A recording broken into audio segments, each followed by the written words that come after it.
Welcome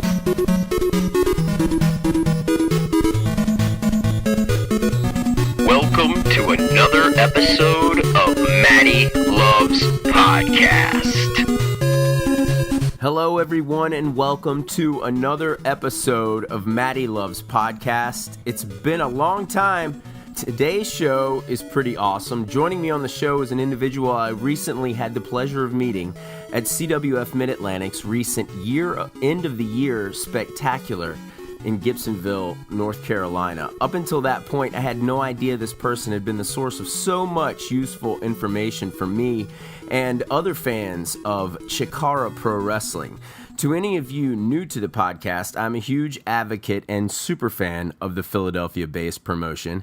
It's a joy to have Kevin Ford, co-founder of Pro Wrestling Ponderings, Nova Pro Wrestling commentator, and operator of the CHIKARA Special, a blog which provides updates, podcasts, and other information directly from CHIKARA's Twitter, YouTube page, and website.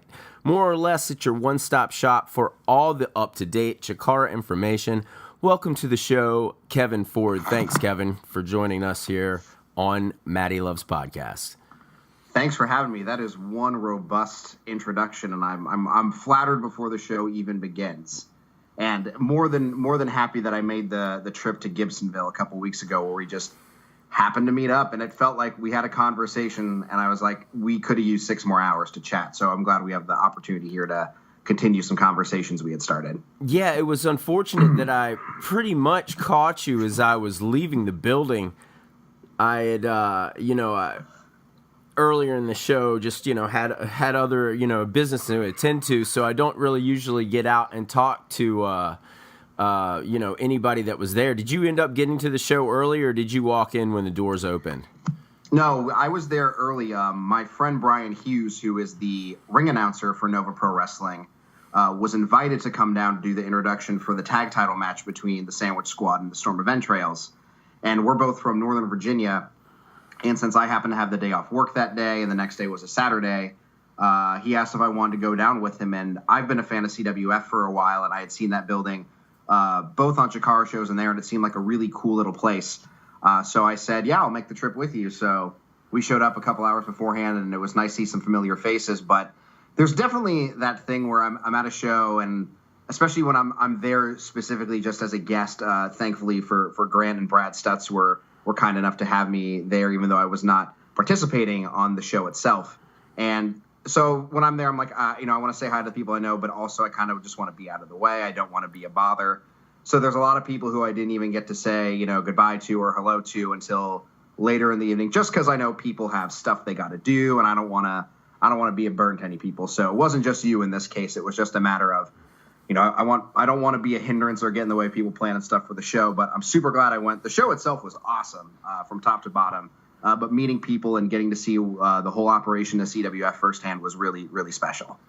Yeah, as being a part of many Battlecade events over, the past 10 years, that show was definitely one of CWF Mid-Atlantic's not just best shows of 2016, but not just best shows in Battlecade history, but it was one of its best shows, I think, in company history, top to bottom. It was a really fun night. But as I was saying, I caught you as I was leaving.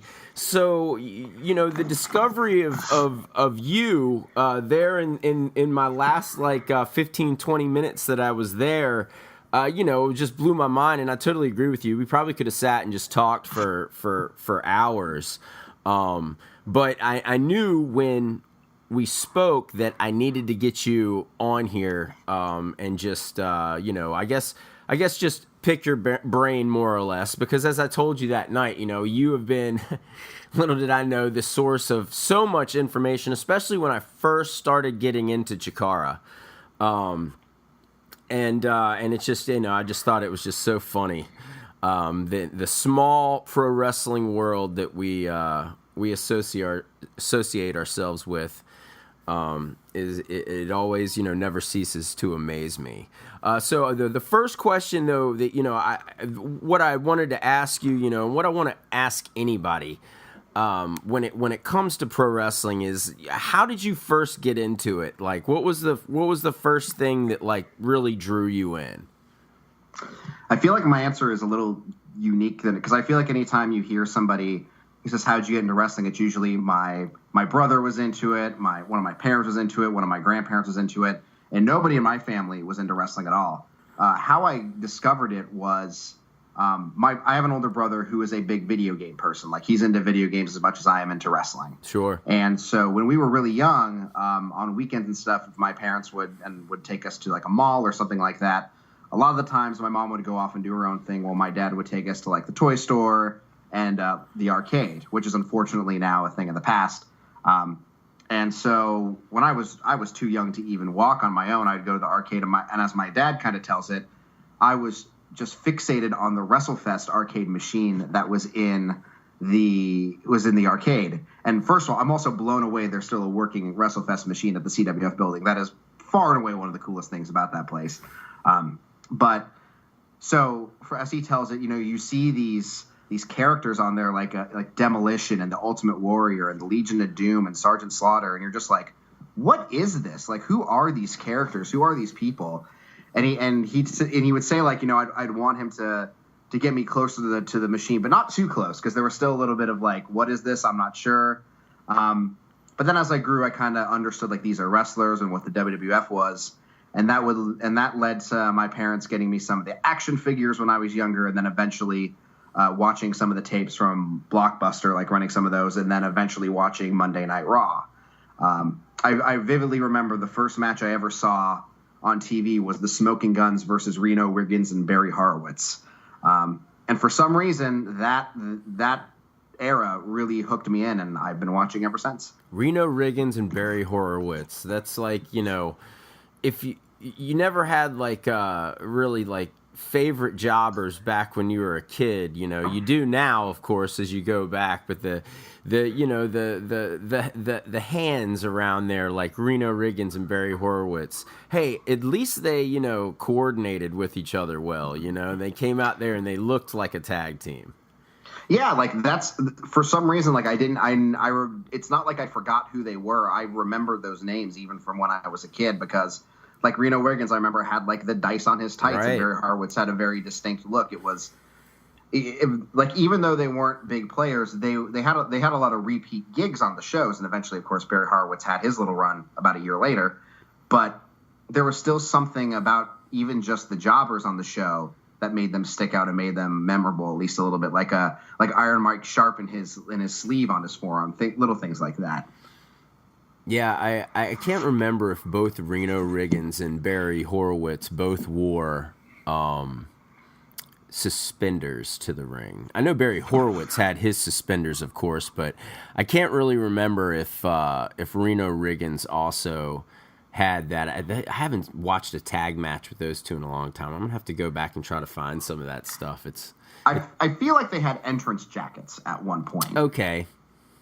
That makes a little bit of sense, I guess. I knew that. Right. I'm not going to pretend like I remember that match with crystal clear clarity or anything, but I do definitely remember that being the first. Sure. I remember a neon green and black color scheme going for both of those guys at the time. Yeah. But anyway, so okay, so you're first getting into wrestling then, I'm guessing around, what, 1993, 94? 94.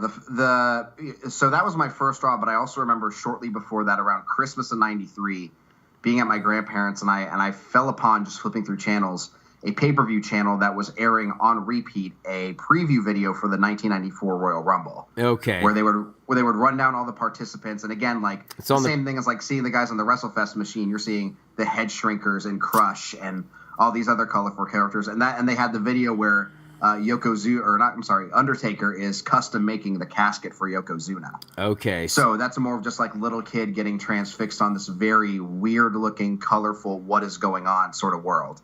So build up to a pay-per-view I saw in its entirety, so to speak, was WrestleMania 10. Okay, so the preview show you watched, was it a preview show like on WWE programming, or was it like on the pay-per-view channel? It was on the pay-per-view channel, so it was just like a 10-minute thing where they'd run through the matches, show some show clips and promos, and The Undertaker fashioning the casket for Yokozuna. I know this well because that is exactly the first thing that I saw on television. Not that. It was the preview for the 1989 Survivor Series. I had spent the whole entire summer playing football and Pee-wee football. And one of the assistant coaches on the team was a really big wrestling fan. And now I remember the days of like Saturday morning rock and wrestling. Like I remember that. But I also remember like, I remember the Jumping Bomb Angels as a kid. That was one of the first pro wrestling matches I ever saw was a match featuring that classic tag team. So that had to be around like 1987, 88, something like that. But and then I saw a cage match, and I want to say it was like Bunkhouse Rules or something, but it was world class. I watched it during summer vacation at the beach. I was like in the first grade, I think, or something. And and it was like Kerry Von Erich and the Great Kabuki. Were the last two I remember in the cage. I think it was a cage match, but anyway, that assistant coach had been telling me about the Ultimate Warrior and Ric Flair, and that's those were the two wrestlers he would talk about like constantly. And so I remember he and his wife came over to like have dinner with my mom and my dad, and it was like lunch or something, and it was in the afternoon, and he told me to turn on, see what's going on wrestling, so I turned it on, and it was right when the Ultimate Warrior beat Rick Rude at SummerSlam 89 to win back the Intercontinental title, and it was the WWF Special Report with Mean Gene. And he was just turning it on there like you're watching SportsCenter, which I was used to seeing with my father. And he turned it on just to get the update on who won at SummerSlam, because back then, you watch the pay-per-view or you wait until, next Saturday or possibly Primetime Wrestling to find out the results of the event. And so anyway, so that's when I first saw the Ultimate Warrior, like with my eyes. And I was like, holy smokes, it's crazy because, all these comic books, this small stack that I have in my bedroom, he kind of looks a lot like, some of those guys like Conan and whatnot. So anyway, so Survivor Series 89, Viewer's Choice channel. There was two separate ones. One of them contained an interview with the Mega Maniacs and the $1 Million Team, and then the other one was one with Roddy Piper's team and the Rude Brood. I can't remember what Piper's team is right now off the top of my head. I should. Rowdy's Rowdies. Rowdy's. That's a great name. Yeah. So anyway, so that was like, so we kind of have similar, our first like seeing in motion actual stuff involving pro wrestling on TV. So it's funny you said that. When you were a kid, who were some of your early favorites? I'm definitely a product of the Bret Hart, Shawn Michaels period. Like those were definitely my two favorites. And of course, they were presented as the top guys. So pretty naturally that was the two that I liked the most. But I also have a particular fondness for like the undercard people. And even these weren't guys who were on TV then, but I go back and see. First, I would identify them through the action figures, then learn to know them through some tapes. But I loved the Repo Man. I don't know why. I for some reason really loved that character. Even just some of the weirder guys like Papa Shango, like Tatanka I thought was pretty cool, but even it's weird because back in the day you don't think of them as the work rate or workhorse kind of stuff you kind of learn as you go on, but even like Mr. Perfect and Big Boss Man, who I know are awesome now for different reasons, I really like then. And even Owen Hart, I really thought was one of the people who shined really brightly in the period when I was a fan. I knew he was a bad guy, so I didn't really like him, but I also kind of liked him.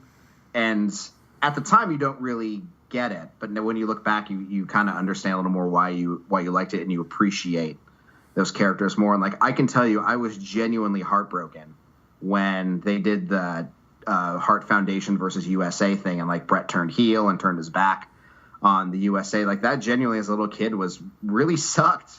This guy that I loved and was my hero was now this bad guy, and it was really tough to handle. And who doesn't love The Undertaker? So that's a few of my favorites, I suppose, from that time.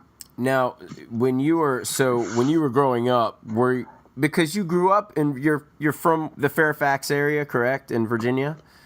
Yeah, I was born in Northern California, but I moved to Northern Virginia when I was like 5, so I pretty much am from here and was raised here. Okay, so you still had did you watch any WCW as well? No, you know what? Like, yes and no. I was one of those people who thought you had to choose sides, especially during Monday Night Wars when I was at school. But like, I would see an episode of like Saturday Night here and there. I would sometimes check out the first hour of Nitro when they were 3 hours and Raw was only 2. And I don't even remember what the names of them were, but there were occasional like Sunday morning or Saturday morning WCW programs where if I happened to find them, I might watch them. And that's where you'd see like your Disorderly Conducts and your Fire and Ice tag teams or Roadblock. Like you didn't really get on those mornings your Ric Flairs and Savages and those type of matches. High Voltage were the pro wrestling, what was it, the Sunday show on TBS in the studio with the brick walls. They were the tag team champions of that television show. Just like back in the day, me and my friends would say, here comes, God, Savio Vega, the Sunday Night Heat world champion. Yes. Well, I had to have everything. I had to watch everything. And so and fortunately in Roanoke, Virginia, we had a healthy dose of pro wrestling every single weekend. We had 3 hours of it when I was a little kid growing up. So I had a block of Superstars of Wrestling, then Wrestling Challenge, then Wrestling Spotlight. And basically Wrestling Spotlight usually would show matches from the previous week's Superstars and Wrestling Challenge because it would be just, somebody in the studio with another wrestler. I'll never forget, right. I was watching a Wrestling Spotlight as a kid, and they had Mr. Perfect in there, and he was talking about the Big Boss Man. It was during that whole period of time. And my dad was not a pro wrestling fan at all, but there were 3 pro wrestlers that he audibly said, I like that guy in one way or another. And that is, 1, the Big Boss Man. 2nd, Arn Anderson, because, he's a man. And 3rd, Disco Inferno, for obvious reasons. Anyway, so we were watching that, and he looked at me and he said, that like that guy talking about the other guy are probably going to leave here tonight and go get a beer together. And I was like, no, wait a minute, what? And why would he do that? Yeah, and that was the first time I ever questioned, wait a minute, what's really going on here? So I had a healthy dose, and of course all the TBS stuff, but then at midnight on our NBC affiliate, they always showed, in WCW Pro Wrestling. So it was like that hour, and it always just felt like the lights were a little dimmer in the arena and everything. I was like, oh, it's because they show it at midnight. They just wanted to be a nighttime show. But anyway, So you mainly stuck with the WWF. When you were growing up, were there any were there any matches that stand out aside from like obviously the Iron Man match and the Razor Shawn ladder matches? What's funny is I didn't actually see a lot of pay-per-views when I was a kid. My parents occasionally would, as like a birthday present, be like, we'll buy you a pay-per-view. Sure. And my birthday's in June, so I'd be like, I can't wait, let's watch King of the Ring. So the first pay-per-view I ever saw in totality live was King of the Ring 1996. And that's, of course, the birth of Austin 316 and that whole thing. So yes, I very vividly remember that coronation. I remember Ultimate Warrior returning to take on Jerry Lawler. Oh. Like a really weird, like they had like this sort of like homosexual thing with Goldust and Ahmed Johnson, where like Goldust gave Ahmed CPR, but there was obviously like a little more to it. And even when I was younger, I was like, this is really weird. Like right. I could tell like this is sort of an adult storyline that I don't fully comprehend.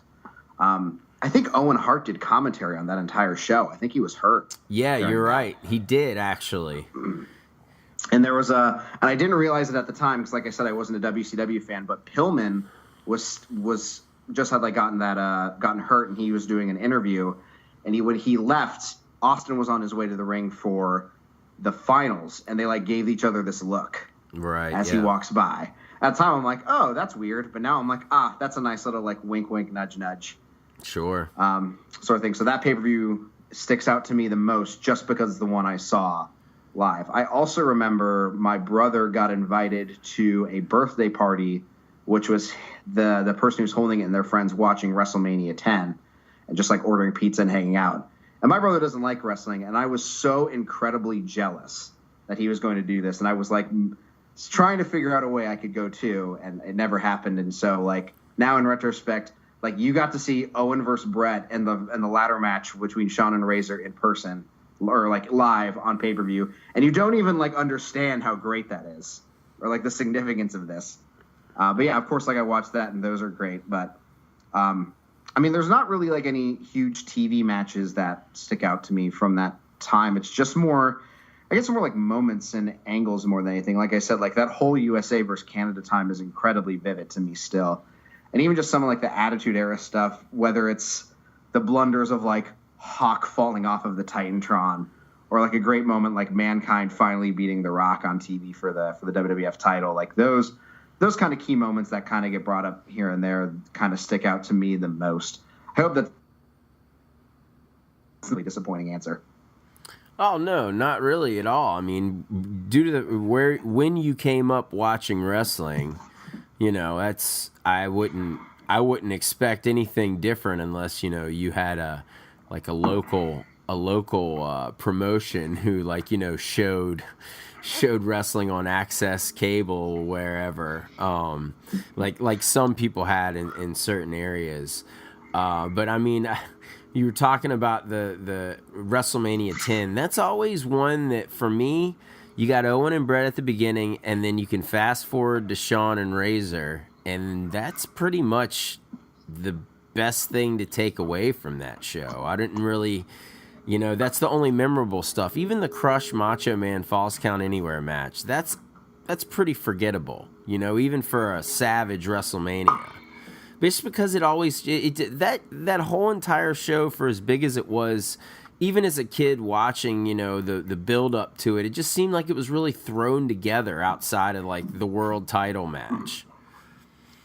Yeah, you know what's funny is I was rewatching like the entire 1993 Raw run and then a little bit of the early 94, and I never felt like why Crush turned on Macho Man as a friend is never really explained very well. Like they kind of tease it up where like Crush is like he's taking a vacation in Hawaii and they call in live from him, and then like Savage tries to say something and Crush either like ignores him or like it gets quiet and he hangs up, and you're like, what's going on between the two of you? And I don't feel like the payoff is all that satisfying. I do remember as a kid thinking that finish was incredibly clever because I had never seen anything like it before. Sure. But yeah, it's obviously a historic one because it has two like phenomenal, amazing matches in there. But the one thing that I remember being disappointed was that the 10-man tag was not on it, and it got moved to Raw. And that's actually a match I remember loving as a kid, was the 10-man tag, just because I love those multi-man matches where it's a bunch of characters in one match. Yeah. One that you participated in, actually, a couple weeks ago. Yes. It would be a good embodiment of that type of match. Sure. It's always a great way to feature you know, different personalities, especially when you have 10 guys there that probably going into that, maybe 4 of them have some kind of ongoing deal. But it's also a good way to start new stories as well. Yeah, absolutely. And it's more satisfying than like the battle royals they've just decided to do now for the past few years. Sure. Yeah, exactly. You know, battle royals are I think that they're very predictable. But that's always just been just me personally. So you grew up, you watched a lot of the Attitude Era, gained fondness for that.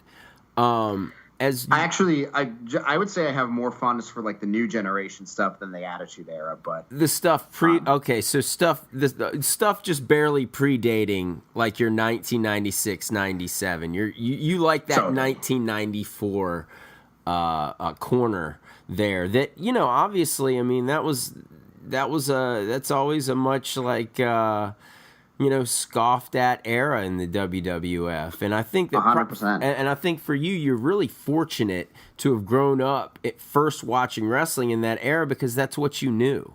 I mean, I grew up watching wrestling when there was huge load of talent in both the WWF and WCW then. And my favorite wrestler was the Ultimate Warrior. But like you were saying earlier, you don't look at like their work in the ring. The first thing that draws you into is just the character, And for me, I felt like back then all wrestlers should scream in their interviews, and I still feel that way. I really do. Like I look at a guy like Max Smashmaster. He cuts a great 1990 promo. Like, I mean, he is, screaming and, he's just using the right words to scream about. And I often find it very entertaining. And I guess now that I bring up CHIKARA Pro, what first drew you into it? Being from Fairfax, you're kind of outside of, the area of that CHIKARA, is based out of in Philadelphia. What first drew you into it? Well, that's, thanks to the internet being as ubiquitous as it is, everything in wrestling, especially now with the streaming services and what they are, everything is just a click away and all very easily accessible from all parts of the world. But at that time, I was actually a huge Ring of Honor fan. Like I was a big wrestling figure person for years. And so when I think as anybody who's a big wrestling fan, the first thing to do when they discover something like the internet is just type in wrestling and you go from there. And so for me, I found like a wrestling figure message board that I would also go to sub forums to talk about wrestling in general and this and that. And I remember people losing it over Austin Aries beating Samoa Joe for the Ring of Honor title. And so I was like, oh, this is weird. I don't know what this is about, but this seems interesting. So a local Sam Goody or Suncoast Video, one of those places, had like the first Ring of Honor DVD available for like retail, so I bought it, watched it, really loved it, especially the main event, which was Low Key versus Chris Daniels versus Bryan Danielson. Oh yeah, got really heavily into Ring of Honor. So around 2007 was when my Ring of Honor fandom was at its zenith, and two things happened at the same time. First, they started bringing in some of the CHIKARA guys. Like I remember one weekend they brought in Mike Quackenbush, Jigsaw, Gran Akuma, and Hallowicked for the first time in the company. At the same time, I had heard a podcast review from Brian Alvarez and his partner, Vincent Verhey, I think, where somebody from CHIKARA fans had sent them a DVD of King of Trios 2007 and Night 3.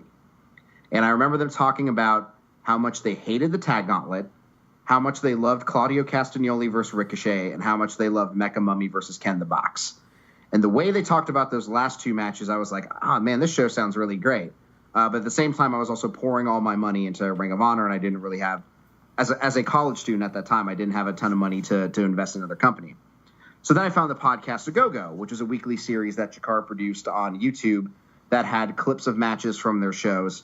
So over that summer, I watched a lot of that stuff to kind of get familiar with what that company was all about. But I still didn't have a lot of money to invest into the company. But I would follow results and see what was going on, and I thought the storylines they were doing were interesting. And then in the spring, they executed a storyline between Chris Hero and Equinox, where Chris Hero unmasked Equinox, and he was revealed to be this character called Vin Gerard. And the story behind that was like he was a former CHIKARA student who didn't want to go through all the rigmarole of the Wrestle Factory to get in, so he lied about being a luchador to get in. And I thought that was a really compelling story. And watching some more of the videos on the YouTube channel and seeing the blogs and fleshing it out, I was like, I really gotta see what this company's all about. And then came King of Trios 2008, and this was like the big year where they had 28 trios from Japan, from all other indies in the United States and all over the place. And I knew of some of the names from the internet, but I also knew they had a lot of people from Ring of Honor I really liked. Like they had a team representing Sweet and Sour Inc. They had Delirious. They had the guys like Mike Quackenbush and Jigsaw, or I don't think Jigsaw was in that one, but either way, like people I'd become familiar with watching them. And I decided King of Trios 2008 was going to be the first DVD of shows I would watch. So I bought them, and then I went home with a couple friends for Easter weekend back to Northern Virginia. For the weekend, we bought a bunch of junk food. We watched all 3 nights in 2 days, and I loved every single bit of it. I fell in love with the characters. I loved the little goofy stuff they would do. And I remember looking at my friends and saying, we're going to go to King of Trios Live next year. And we did. But from then on, my interest in Ring of Honor started to wane a little bit. So all of my energy and money that I had kind of switched throughout that next year. And I just became this diehard, got to watch everything, got to know everything, got to go back and get the stuff I missed. And I couldn't get enough of it. It was really just like I hadn't been that obsessed over wrestling in such a really long time. And it really brought out the fan in me that I kind of became just this ravenous, can't get enough of it type, where I would seek out matches from those wrestlers and other companies too, just to get more of it. Yeah, I kind of had like a similar situation as far as like wanting to get into it, and having to know everything. So you first got into it, you said in 2008, correct? Yeah, the first shows I saw in totality was King of Trios 2008. When did you decide to start the CHIKARA Special blog? I want to say it was around summer of 2009. So there's a now defunct wrestling website called the Cool Kids Table, which I found because I was listening to some wrestling podcasts, but they were all the same. They would all only talk about WWE and TNA. And at that time, like I said, my fandom on the indies had gone so high that I really wanted to find some podcasts talking about that kind of stuff. And they did. So I found them on iTunes, and then I went to their website, and I ended up writing for them, and I would write about first Ring of Honor storyline stuff, and then I switched over to CHIKARA storyline stuff. And there was somebody else who was already working on the website doing CHIKARA DVD reviews. So then when they left, they asked, hey, do you want to review the shows? And I said, sure, I'll do that. So I started doing reviews for them, and that broke off into one of my CHIKARA Special projects, because I have a review blog where I've reviewed every single CHIKARA show. But for the news Tumblr that I do, I was also asked, when the Cool Kids Table shut down, I was asked by 411 Mania if I would be interested in taking my CHIKARA column over there. So I did a weekly column running down all the CHIKARA match announcements, YouTube stuff, everything you see now on the CHIKARA Special Tumblr. But the problem is by the time that column came out, some of that information was either outdated or just like not breaking news anymore. Right. And a lot of times it would take hours to just sit down and write. And it was still a labor of love, but the labor side of it really became pretty heavy by the end. So I started doing the article less and less. And then eventually I decided I want to say it was March of 2011, I said, all right, I think with the way CHIKARA has all of its information in kind of different places between its YouTube channel, its website, its Twitter and Facebook feed, and between like match announcements and blogs and video updates and things like this, there really needs to be a dissemination point for all of this stuff. So I started the CHIKARA Special for 2 reasons. One, because I still wanted to get that information out there for fans, because my point of all this has always been that I love CHIKARA. I want people to know about it too. Like that's how I am if I discover like a band or see a movie or read a comic book that I really, really love. I want to tell as many people I know about it, and I want to get them on board with it too. So I wanted to keep that going. But B, it was also a nice way, it was a nice way to stop doing that article, but still get the information out there in a more timely fashion that also wasn't taking up as much energy and time that doing that whole column would take. Well, I greatly appreciate it, because when I first got into CHIKARA, I used that blog to basically tell me the story and answer the questions that I had, because for anybody that first sees CHIKARA and takes an interest to it, I mean, you have just so many questions. And it's, it's just such an amazing product. You had mentioned, when you read a comic book that you want people to know about. That's kind of the way I was with CHIKARA, and that's how I thought. I was like, man, I'm this passionate about comics, and I mean more so than any other promotion in the entire world. I'm super passionate about CHIKARA, and I'm just eager to see what happens coming up in 2017. I just have a feeling things are going to get weird again. Because last year, top to bottom, I thought that the matches were fantastic. It's been the best season in a while. And, it just always seems like in the history of watching, CHIKARA, that every single time it feels like this, there's a wrench thrown in the spokes, so to speak. To shake things up. So I'm super excited. I'm sure you are as well. Yeah, I'm always excited to see what CHIKARA has coming up. And I feel like this year, just with the dates announced, they're kind of returning to form a little bit. Because last year they kind of tried to do 2 shows in one day in one town. And I think that worked okay. I think from their side, it's less travel and all that. But I feel like there's been very few shows last year because of that method that I've told people, you need to watch this entire show start to bottom. And thankfully, because of Chikaratopia, there's this implicit thing where cherry picking shows is almost encouraged. Unless Sure. you're kind of like diehard fans like we are, and we got to see everything. Yeah. But if you're just recommending matches that people need to watch, it's hard to be you need to watch these shows, get everything or this and that. But now it looks like except for the Gibsonville stop in July, they're doing just single shots again, and they're traveling over a little more. And I see Chikarasaurus Rex is back on the docket for 2017, which is usually a pretty big show. And King of Trios hopefully will just be that next month. So I'm hoping we're going to get less. It looks like there'll be less shows overall, but hopefully the quality of those shows will be a little bit bolstered because of it. And you'll still get the same great storyline stuff that they're producing. So, because they're going back to that form, I'm very curious to see. Because ever since the relaunch happened, it seems like they've been taking gradual steps year to year to get back to where they used to be. And I kind of hope 2017 is that year where they get back to that. Well, yeah, that's what I was saying. Right before they had the year off, I thought it kind of really started in 2008, 2009, where they gained momentum, and then right before they took that year off, they had lost a couple key components, and I think they just had to get everything fixed. And I feel like that's getting ready to kind of happen again. And it's not a bad thing by any means, because obviously we've seen, they've done just an excellent job of I wouldn't even call it recovering, just keeping things, hot and entertaining. But the thing that stands out for me on the schedule is Anniversario in Hellertown. Yeah, that's pretty big. That show's gonna be nuts. You can imagine how crazy that's gonna be. How long has it been since they've been in Hellertown? I can tell you that the last show they had there was June 15th, 2008, because Vin Gerard versus Fire Ant for the Young Lions Cup that year is one of the best CHIKARA matches ever. So that show has a very special place in my heart.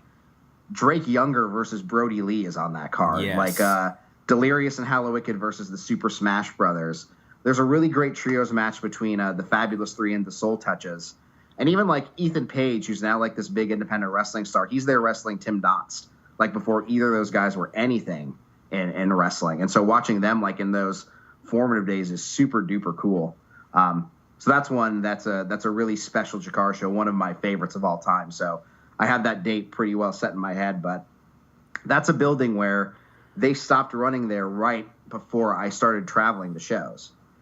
So I think, especially because I think that's Labor Day weekend, I think I may have to take some friends and make the trek. It's it's only a 3.5 hour drive to Hellertown from where I am. So I think I'm going to have to make the pilgrimage to one of the sacred buildings of CHIKARA history. You were meaning Memorial Day weekend.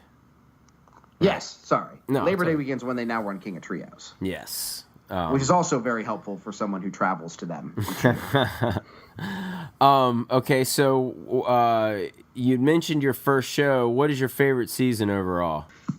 They kind of say, and I think this goes back to with WWF too. I mean, they say this about like Saturday Night Live too, but like your favorite cast member or your favorite years are the ones that you grew up with, like the ones that you first discovered. So 2008, 2009, and even a little bit 2010 is kind of my sweet spot because the BDK transformation at the end of season 8, the 2009 year, is like one of the best things I'd ever seen in my life when it comes to wrestling. And then seeing that transpire and kind of fold out during the next season was really rewarding as well. So that's kind of when I really loved it. But then again, like the King of Trios in 2011 is a really special weekend. But I'd have to say, like, if I were to go back and rewatch Chikara, like 2008 would be the year I rewatched the most, I'd say. Yeah, I have to say season 9 for me was okay. So like, you know, I was introduced, like Brad Stutz, who we've mentioned earlier, who works at CWF Mid-Atlantic in Gibsonville. He was the one that brought me on to Chikara when he was first asking me, you know, have I watched like, he was like, have you ever watched a Chuck Taylor match in your life? And I was like, no. And he was like, I could have sworn you've seen a ton of them. You need to watch this guy.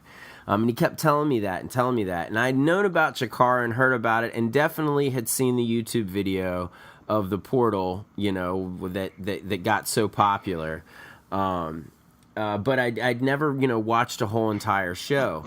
So after show one night, you know, I stayed over with Stutzy, and he put on It's How You Play the Game from Canada.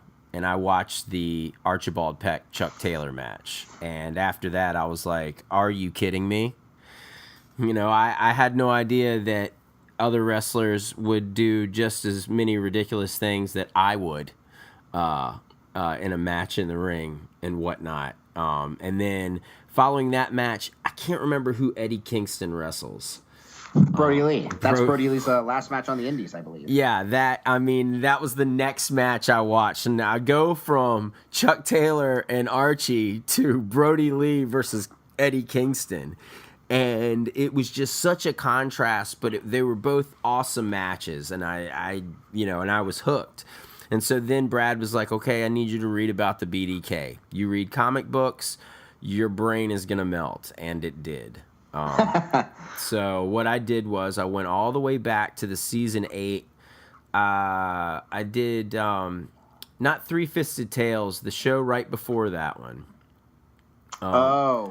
It's throwing away life's instructions. Yeah, throwing away life's instructions. So I started there, and that was my first show that I watched, just because I wanted to know all this BDK stuff.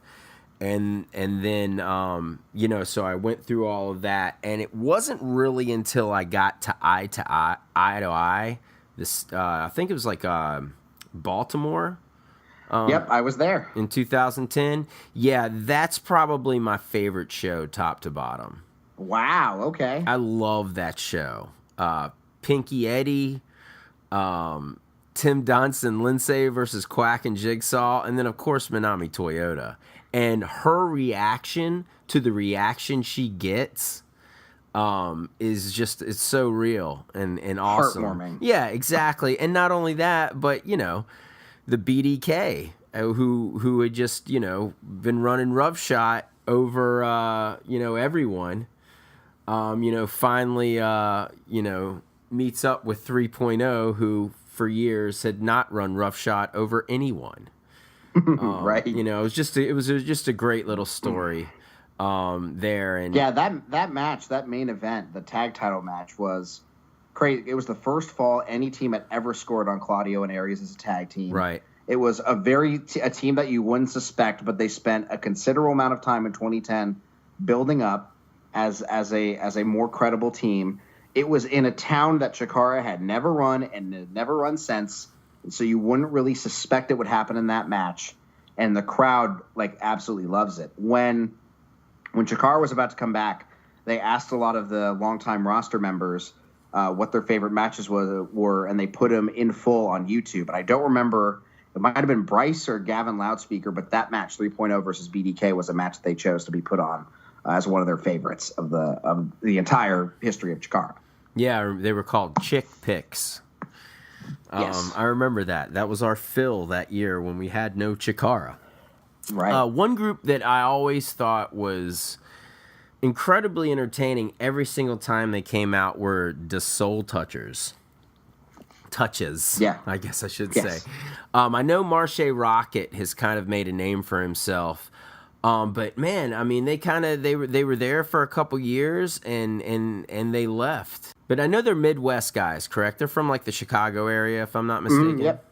Mm-hmm. But yeah, I loved all the stuff that they did during that period of time. In CHIKARA. And that's kind of the magic of King of Trios is like they were a team that came into King of Trios 2008. Nobody knew who they were. Nobody had any idea like what to expect from them.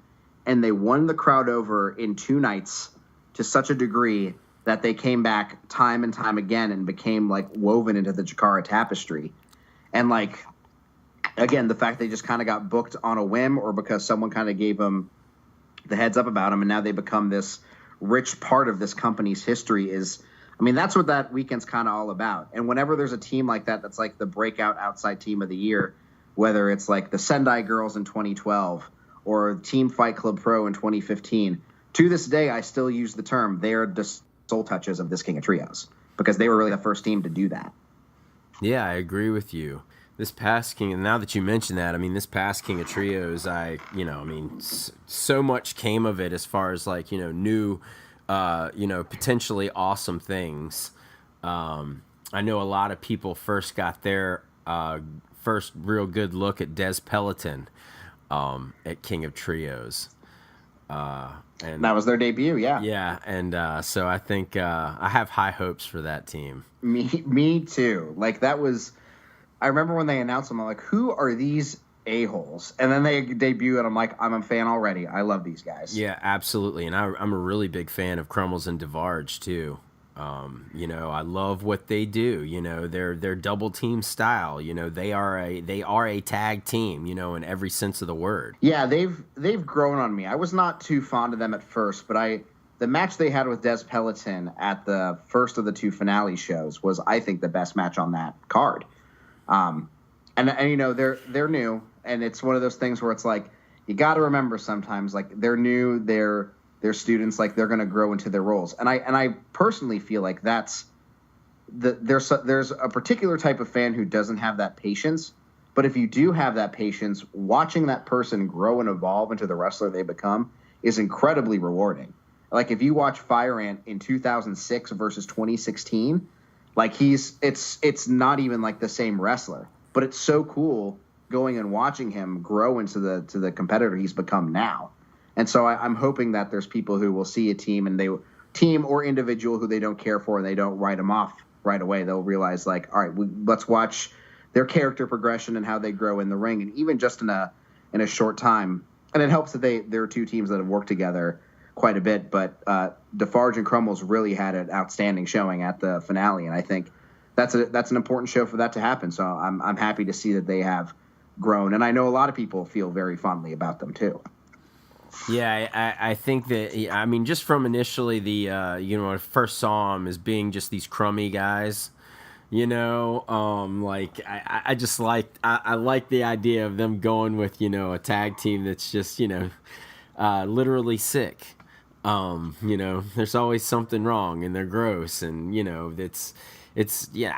I really enjoy what they do. Especially I love their, they always go into a certain, I can't believe I can't think of what it is. It's like a backslide. Like the vertebreaker position? It's like a backslide, yeah, or a vertebreaker. They use so much out of that position there. And I really like it too because they take enough time to be able to set it up and execute it, but also realistically give the guy about to take the move enough time to recover, so he doesn't get hit with it.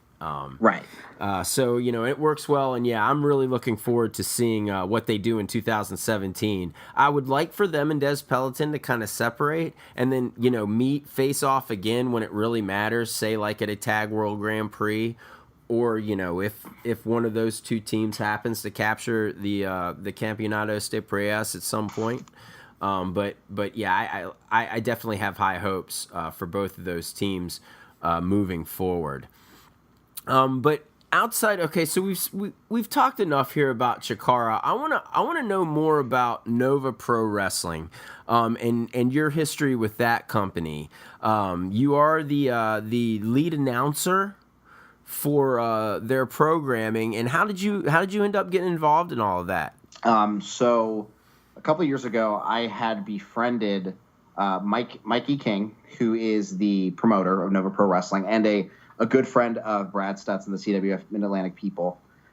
We actually met through George Gatton, who is a CZW student. We both knew him, but when he was just a wrestling fan and a friend of ours. And it was like some Cage of Death weekend. I think it was 2013, where Mike was traveling down there, and some Twitter talk between everybody. George was like, how do you guys not know each other? Like, Mike lives in Springfield. I live in Fairfax. He's like, you two should be friends. So like he was like, did like an internet Kevin meet Mike meet Kevin. And so we talked offline, like we became Facebook friends. We chatted. And then he told me that his friend was going to drive him up to National Pro Wrestling Day 2014, where the big like Chikara return stuff was happening. And he said, do you want to go? And I was like, well, of course, yes, I would like to go to that very much, especially if I don't have to drive. So my friend and I went with him, and that was the first time we met. And then he had talked for a good year or so, maybe before that, how there's no wrestling here in Northern Virginia for a myriad of reasons. It's an expensive place to live, so it's probably pretty expensive to run, to rent a building and do all that. Plus, it's right outside of D.C., so there's a lot of things to do. So who knows how wrestling is going to do as in an environment where entertainment is not necessarily lacking. But he and his dad have a passion for professional wrestling, and they have some connections to the wrestling world in terms of like places that could film and distribute stuff. So they decided, we're going to give this a go. So they finally in 2015 kind of got everything together. They got a crew, and they ran their first event in September of 2015 in Fairfax. And Mike and I, just being friends, and he knew that I did a podcast and stuff, said, I'd really like you to be the commentator for the show, which was incredibly flattering. I had never done commentary before, so I was terrified of what to do. I had listened to commentary, so I kind of had an idea of what I wanted to do, and I felt like I did not do a great job personally. And I wasn't on every match on the first show, but then over time, I actually got to do a few shows with Cecil Scott, who does commentary for CWF. He had wanted to grow and get better, and I think he had asked if he could come up to do some of the shows. And Cecil and I I feel like him and I gelled incredibly well on commentary, and I feel like he had good notes. He was very helpful. He was very kind. And just doing it, and you finally kind of get an idea of what you want to do, because until you sit behind that microphone and you're actually talking, you don't know what it's going to be like or how you're going to feel or what you want to do. And especially on a first show when your company doesn't have a lot of history. Because for me, that's now what I've grown into doing, is like trying to let people, if they're watching this show for the first time, kind of let them know what's the backstory with these guys, why is this match happening, et cetera, which is kind of hard to do when you're only one show deep or two shows deep or no shows deep. But it was pretty much Mike, and then Mike got my friend Brian to do ring announcing, and there's plenty of people, and I talked to him about this. I said, it's great that you gave me this role, but I'm curious, why did you give me this when you know so many people who are commentators and can do a much better job than I do because they've been doing it for much longer? And he said, I really want this to be at its core a tried and true Nova operation. Like, I like that my ring announcer is from Nova. I like that my commentator is from Nova. And not to mention, because you guys are from here, you're going to care about this more than somebody who's just coming in to do commentary as a gig. And I thought that made a lot of sense, and it showed a sense of pride for not just being a local promotion, but the idea of overall of what you want Nova Pro to be. So there's a lot of guys who are from Virginia, both Northern Virginia and the southern part of Virginia. We've adopted some people from CWF, like Chet Sterling and Eric Royal have become a real integral part of our roster. But I guess to answer your question more succinctly is, we were friends and he asked me to be the commentator. Well, that's awesome. That Northern Virginia finally has not only a place to go for a different flavor, of pro wrestling, but also a pretty damn good product, if I do say so myself. My exposure to Nova Pro has been fairly limited. I've been sent links to a few full shows via private links, just to be like, hey, Matt, you should check this out, like Eric Royal versus Tracy Williams, which was fantastic in my own opinion. I really wish I need to see Ace and Chris Hero. Totally. But that's definitely on my to-do list as far as matches to watch. But yeah, like I said, I'm so glad that my home state has some solid independent wrestling going on, because in the area I grew up in, in the early promotions that I saw working, God bless them, it was your small town pro wrestling events, and you didn't really see any big names that were relevant in the past 10, 15 years. Right, and even some of the local wrestlers, like, look, I love Wrestler A, but Jesus Christ, I don't need to see him on every single Virginia show, and I have seen him on every single Virginia show for the past 10 to 15 years. And that's another thing, is like Mike and I and a couple of my other friends, we're the types we'll drive to Baltimore to see Evolve. We'll drive to Philadelphia to see Chikara. We'll drive, heck, I've been to Miami and Dallas and all that for WrestleManias, and it's like, why can't we have that kind of stuff here?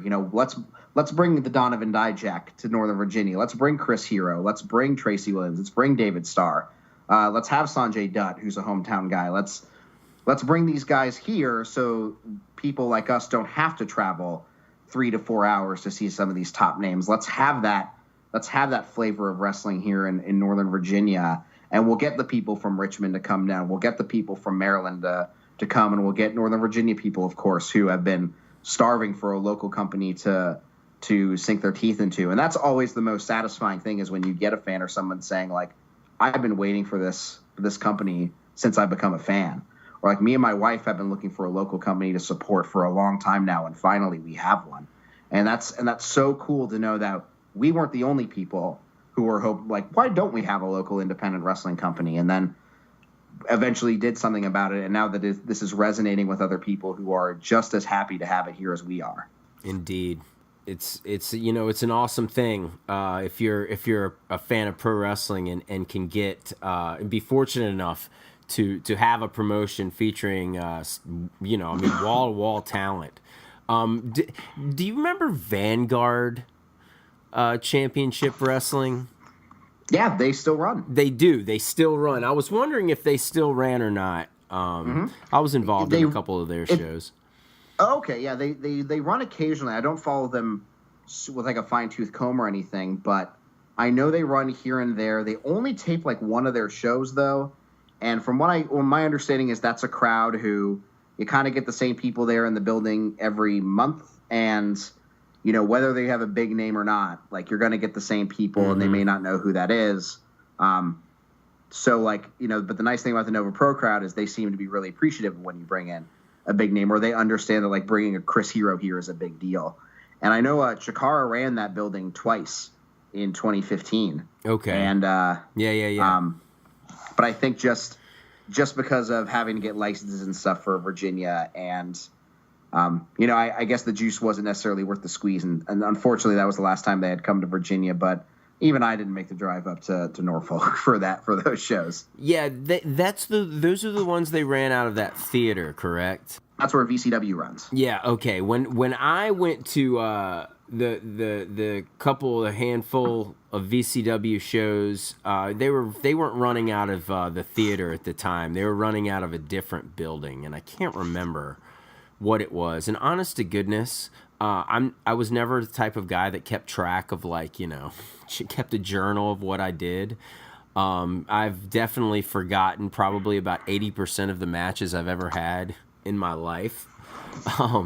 But I remember on the first show I went there, some guy that just got released, big dude, he just gotten released by WWE in developmental, and he was there, and they needed something for him to do. And since they didn't know me, they pointed to this guy and be like, "You get 5 minutes out of this kid, can't you?"